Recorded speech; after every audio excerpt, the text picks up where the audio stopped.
Vic Mornington. Yeah, it's been a while on this channel, folks. So, quick update. I'm actually doing marketing videos for Woodland Grove on another YouTube channel that I'm running. It's mostly like real estate and stuff centric to Woodland Grove.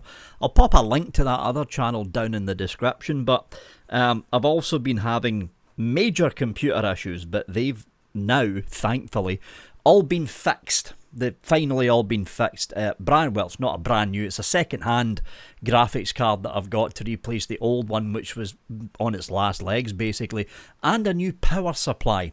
And things have been running brilliantly ever since. So I thought, looking at this channel, because it's been a while since there's been any videos uploaded to this channel, I thought, well, what am I going to do? So the mainstay of this channel has always been 10 to 15 minute long tours of new destination guide areas, and that's still going to continue.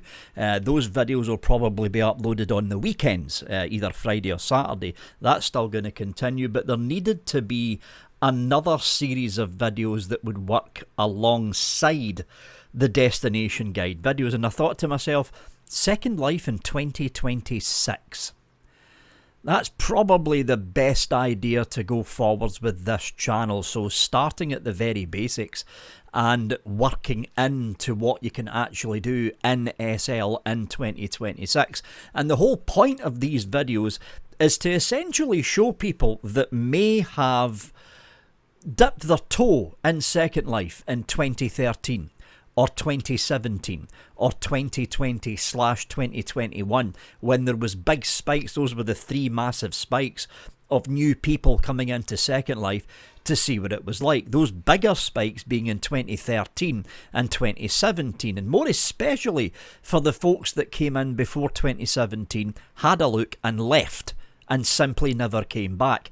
These videos are essentially for you, to basically show you what's actually changed within Second Life. So I'm at my house right now. In Woodland Grove, which is a big roleplay community. It's essentially laid out like a town. It's made up of 23 individual regions that are all joined up. There's the world map there, although the map's not fully loading right now because I cleared the cache like an idiot, but that's me right there, and there's a whole bunch of regions surrounding me.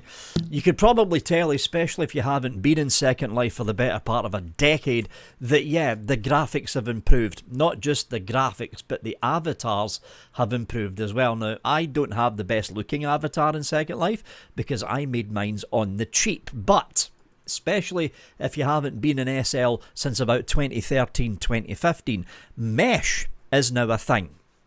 So if I right click on that outfit, you can tell immediately by the way it's editing out that this top is mesh.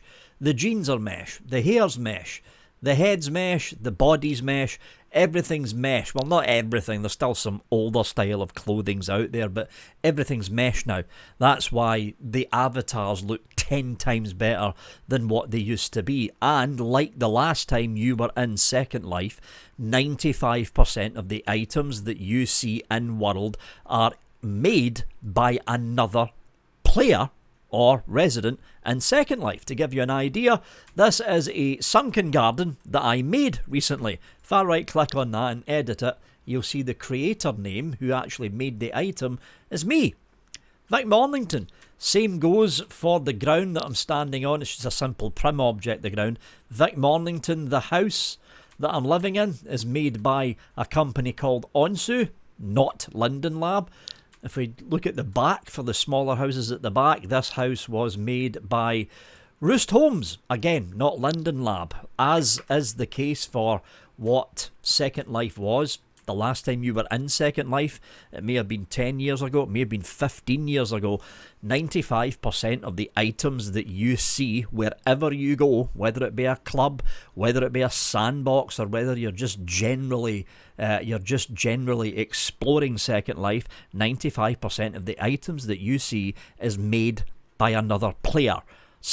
resident within Second Life. Linden Lab themselves, the company that owns and runs Second Life, are not responsible for most of the objects that you see when you're randomly teleporting around in Second Life itself.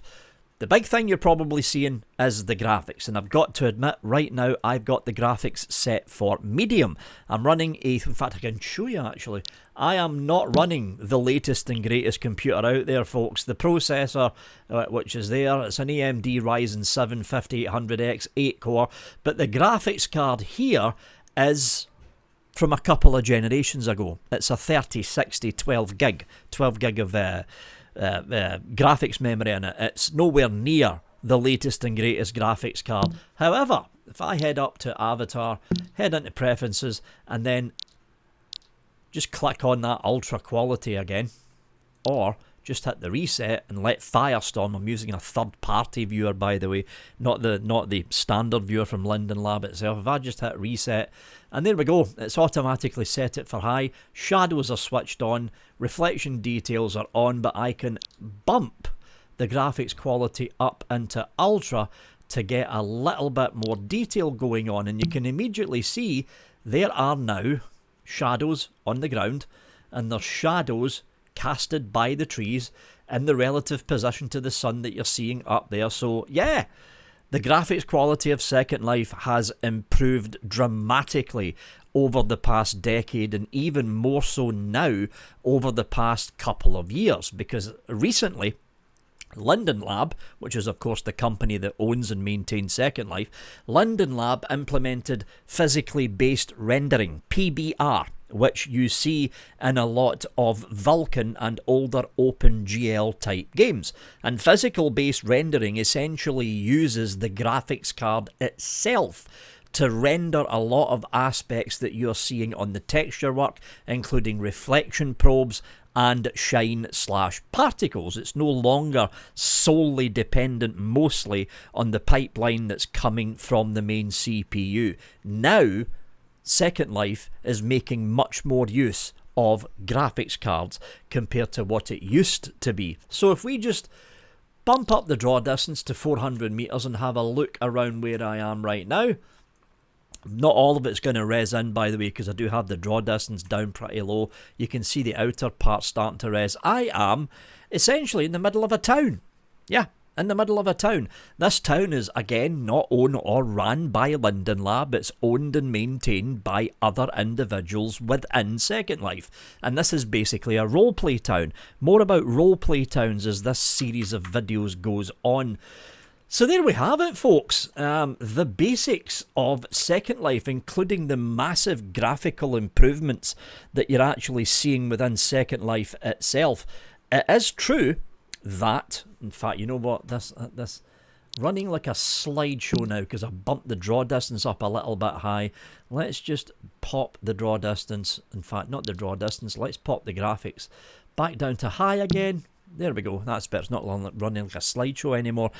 Now, because a lot of the items within Second Life is mesh, this wall is mesh, my avatar is mesh, the house is mesh, the hedgerow is mesh, all the plants that you're seeing is mesh, it does mean that if you're good with Blender or any other style of 3D meshing program, and you're good at what you do, theoretically speaking, if you upload your mesh along with the physics that's needed for that mesh within Second Life, set up a shop, or just pop open a shop on the Second Life marketplace, you can technically make money. Now, am I saying it's going to be easy and you're going to become the next Second Life millionaire? No, I'm not. In fact, it's actually slightly harder now compared to what it used to be, because number one, there is very near a saturation of most markets to do with mesh in Second Life, like the markets for home building, of course. This one's by Onsu, the one back there's by Roost, but there's a whole bunch of other mesh homemakers within the world of Second Life, and the same goes for avatar stuff like hair, like clothing, for instance, or even the actual body itself. Like there's the head. No, can't select the head right now. There's the body there. So you can even make bodies, make heads, make all the avatar accessories as well. But you're going to have to work for it. Basically, that's what it comes down to. You're going to have to work for it. If you are really good at what you do in Blender, really good at the baked-in texturing, really good at the level of detail for whatever distance you're going to be setting it for within Second Life, you can basically let your work speak for itself. Most of the mesh creators in Second Life, who are now big names, started off with only 1 or 2 items, and word of mouth spread like fire within the Second Life community. There is a big creator community within SL, which is why 95% of the items that you look at if you're exploring Second Life is not made by Linden Lab. It's made by the individual people who are spending time within Second Life itself. So there we have it, folks. The graphical improvements alone compared to what Second Life used to look like a decade ago, back in 2016. The graphic details alone should be enough to tempt some of you back in world. It is still a very steep learning curve. Very steep learning curve, especially if you've never been in Second Life before, because Second Life, technically speaking, is not a game. Games like Mass Effect, the Elder Scrolls series, the Elder Scrolls series, Mass Effect, and all the other games out there, they generally have some kind of end goal that you're reaching for to end the game, in inverted commas. In Second Life, there's no end goal. You do what you want to do. It's not technically a massive multiplayer online game either, because again, there's no quests. There's no end goals. You don't go out and shoot bosses and stuff. You just go out and basically explore a world, because that's what Second Life, generally speaking, is. It's a world within a world. There is music clubs, there is live music venues. Yes, there is also roleplay areas, like the town I'm in right now is actually a roleplay town. But you've got Wild West roleplay towns, you've got sci-fi roleplay towns. There's all sorts of stuff in Second Life, and all you need to do is go out there and essentially look for it, which is the biggest stumbling block for a lot of new people on the grid. And that's why I do tours of selected destination guide areas that Linden Lab, the owners of Second Life, have put on to the main destination guide for people to basically visit. And that's why the destination guide videos are going to continue on. But the purpose of these videos, of which this is the first in a long series of, is to give everyone a rundown of what's changed in Second Life in 2026 compared to what they are used to, possibly the last time they were in Second Life in 2016 or 2017, and in the future, things to do and places to see. But as you can see for this first video,